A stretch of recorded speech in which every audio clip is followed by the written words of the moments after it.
Alors, les enjeux de la formation en journalisme, ils sont vraiment importants parce qu'ici, vous allez acquérir à la fois des connaissances, des compétences et de l'expérience grâce au stage. Et donc, c'est vraiment important pour vous d'avoir une bonne formation. Et le fait que vous soyez dans des petits groupes, des petites cohortes, ici, vous n'êtes pas des centaines à être formés, donc ça permet aussi que la formation soit beaucoup plus personnalisée. Ça va vous permettre de progresser, ça va vous permettre d'établir des réseaux. Une bonne formation vous donnera évidemment beaucoup plus de chances d'être engagé comme journaliste et de faire de vous un bon journaliste. Maintenant, la question se pose de savoir c'est quoi un bon journaliste. Pour moi, un bon journaliste, c'est quelqu'un qui est à la fois très sceptique et très empathique. Donc très passionné, très curieux et en même temps toujours dans le doute par rapport à ce qu'on lui raconte, à ce qu'il voit. C'est aussi, et c'est de plus en plus important, quelqu'un qui n'a pas peur de la complexité. Je ne vais pas vous surprendre, mais c'est d'abord quelqu'un qui peut s'étonner, mais s'étonner de tout. Aussi bien de choses complexes, de choses qui se passent loin, de choses qui concernent l'ensemble de la société, voire du monde, comme des petits événements qui se passent à côté de chez lui. Alors un bon journaliste au XXIe siècle, dans ce que nous vivons, c'est un explorateur. Non seulement il doit être très curieux, mais il va devoir défricher une jungle dans laquelle les médias se retrouvent maintenant, de plateformes et différents éléments. Alors pour moi, un bon journaliste, c'est quelqu'un qui est extrêmement curieux et qui a envie d'expliquer aux autres ce qu'il se passe dans le monde, que ce soit en matière politique, économique, culturelle et autres. Avoir cette envie de participer à la compréhension du monde, c'est extrêmement important. Et pour ça, il faut être très curieux, il faut aussi avoir les capacités de comprendre et d'expliquer. Un bon journaliste, d'abord, c'est un journaliste qui est professionnel. Alors, professionnel, ça doit être dans sa sphère d'activité, qu'elle soit plus technique. Je pense maintenant à tous les journalismes multimédia, il doit être professionnel là-dedans. Ou alors par thématique, en fonction de l'actualité qui suit. Est-ce que c'est un journaliste sportif, un journaliste culturel, un journaliste économique? Donc, je pense que sa principale qualité, c'est le professionnalisme. C'est quelqu'un d'ouvert, de curieux, d'objectif. C'est quelqu'un de généreux aussi, je pense, dans les sujets, la manière dont il voit le monde, dont il est ouvert aux autres, encore une fois. Ça, c'est un bon journaliste. Un mauvais journaliste, c'est comme les bons et les mauvais chasseurs. Vous connaissez le fameux sketch des inconnus. Un mauvais journaliste, c'est un peu tout l'inverse.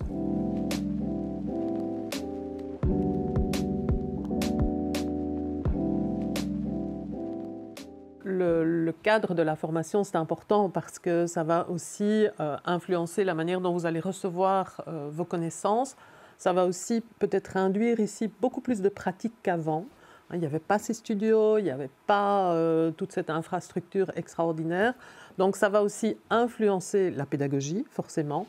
Ça va influencer le type de formation que vous allez recevoir et elle sera peut-être plus en adéquation avec les attentes immédiates du marché de l'emploi. Je pense que c'est important que l'université soit la plus concrète possible pour que les journalistes en devenir se rendent compte de vraiment quelle est la réalité de leur métier demain. On est parfois agréablement surpris par la grande polyvalence en matière d'outils, le montage, etc., ce qui n'était pas forcément le cas il y a 20 ans, voire même être totalement autonome.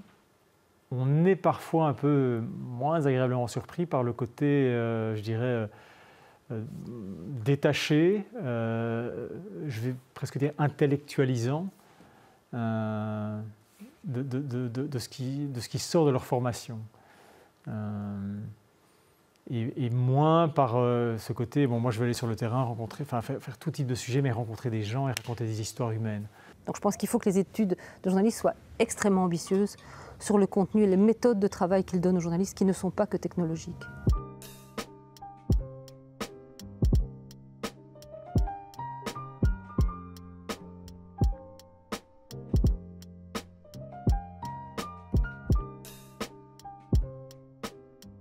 Lors des stages ou lors d'un stage, je pense que l'étudiant doit à la fois apprendre, observer, mais aussi se faire un réseau. Donc c'est très important pour l'étudiant de garder les relations qu'il a eues pendant ses stages.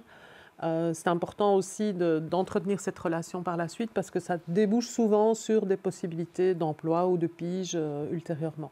Moi, j'attends qu'il soit créatif, qu'il soit innovant, qu'il ose prendre des responsabilités aussi, qui parle, qui soit ouvert, qui soit dynamique, qui soit chouette aussi, qui se fondent dans le collectif et qui comprennent l'esprit et la dynamique de l'équipe dans laquelle il arrive. Et voilà, tous les éléments sont sur la table pour qu'un stage soit super et réussi. Et puis aussi dire qu'un bon stage, un stage réussi, ça débouche souvent sur un chouette job dans la foulée. Qu'il ait des idées, qu'il ouvre les champs de l'information, qu'il vienne avec ses observations de son monde à lui et du monde en général, et qu'il puisse nous dire il y a des choses que vous ne voyez pas nécessairement. Voilà, qu'il nous apporte son énergie, sa curiosité, son regard. Beaucoup d'humilité et beaucoup d'ambition. Donc les deux paraissent contradictoires, mais je pense qu'il doit être à l'écoute, regarder, entendre. Il y a beaucoup de choses qui se transmettent quand on est en stage et quand on est dans une rédaction, notamment des gens qui sont là, qui ont de l'expérience, même des plus jeunes, mais qui ont fait du reportage. Donc je pense que c'est un moment formidable. C'est aussi d'être ambitieux, c'est-à-dire de ne pas hésiter à proposer des choses, à être proactif, à montrer qu'on est déjà dans la passion de l'actualité de la chose qui se passe. S'il n'y a pas une pétillance dans le regard du journaliste, s'il n'a pas envie de dire « j'ai envie de transmettre cette information que j'ai pu vérifier », alors ce n'est pas un journaliste. Mais c'est tout à fait, ces images reflètent exactement le journalisme d'aujourd'hui, de demain, c'est-à-dire qu'on voit plus de technologies, de vidéos, de sons, de salles de studio que de bench avec des journaux dessus, avec des bouquins. Aujourd'hui, ce qu'on demande aux journalistes, c'est d'être capable d'utiliser tous les médias, tous les supports possibles pour faire passer une information. Même dans la presse écrite, on fait aujourd'hui du web, de la vidéo, du podcast, des grands formats avec toute forme d'infographie animée qu'on peut retrouver dedans, de sons. Et ici, on voit clairement que si les étudiants sont formés à utiliser ce genre d'outils, ils auront des facilités pour entrer dans une rédaction par la suite.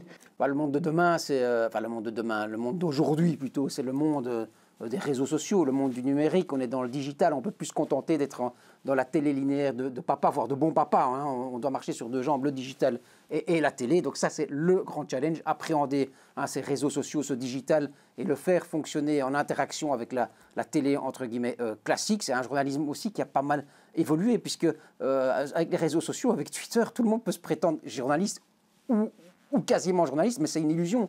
Et ce qu'il faut aussi essayer de faire, c'est éviter de dire on va se formater au nouveau format, c'est essayer de découvrir nos propres formats à nous qui peuvent impacter le public, et puis ne pas, et là c'est un peu contradictoire, ou ça peut être encore une difficulté supplémentaire, c'est que ce qu'on attend, c'est de l'originalité.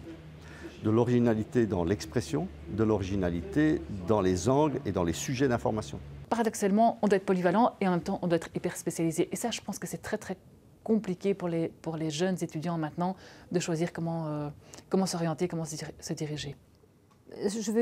Ma remarque va être un peu une mise en garde. Je crois que la meilleure formation se fait sur les contenus. Donc ici, je vois du matériel, je vois des lieux, je vois des endroits où on apprend à monter les reportages, à les présenter, ou à interroger des gens. Mais les vrais lieux de la formation du journaliste, c'est soit leur lieu de vie, c'est-à-dire ce qu'ils ont fait, les voyages qu'ils ont faits, les gens qu'ils ont rencontrés, leurs expériences. Ça, évidemment, c'est immatériel, ça ne se voit pas sur vos clichés. Mais je pense que ceci, c'est l'habillage une fois qu'on a fait le travail. Mais le gros travail, il est derrière tout ça. Et il y a un vrai travail à faire.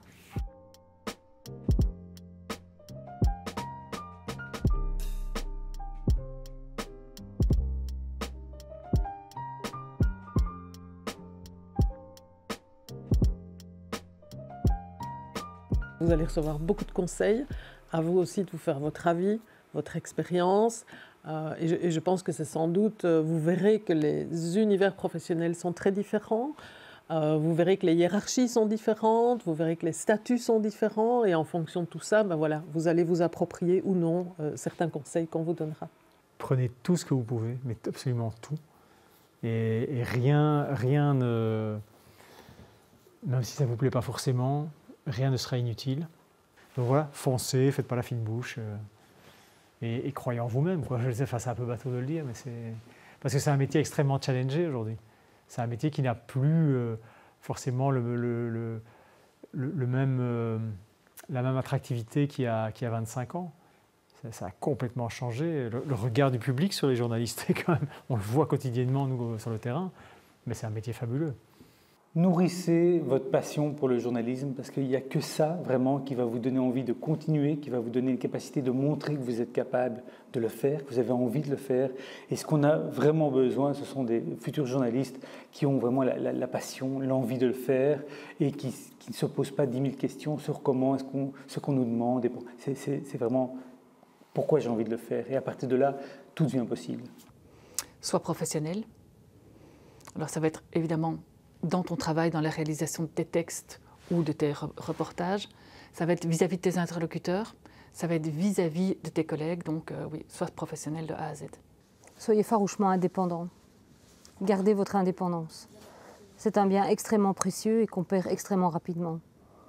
Parce que c'est la clé du vrai travail, du travail de fond. Dès qu'on a des liens qui mettent l'indépendance en danger, on perd sa faculté de rendre le réel le plus proche de ce qu'il est.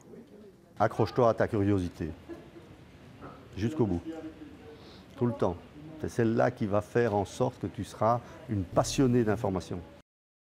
Je suis étudiante en journalisme et je veux lancer mon média. Je suis étudiant en journalisme et je rêve de fonder ma propre émission radio. Je suis étudiante en journalisme et je me vois travailler à la télévision. Je suis étudiant en journalisme et je rêve d'écrire dans un magazine sportif. Le futur, c'est nous.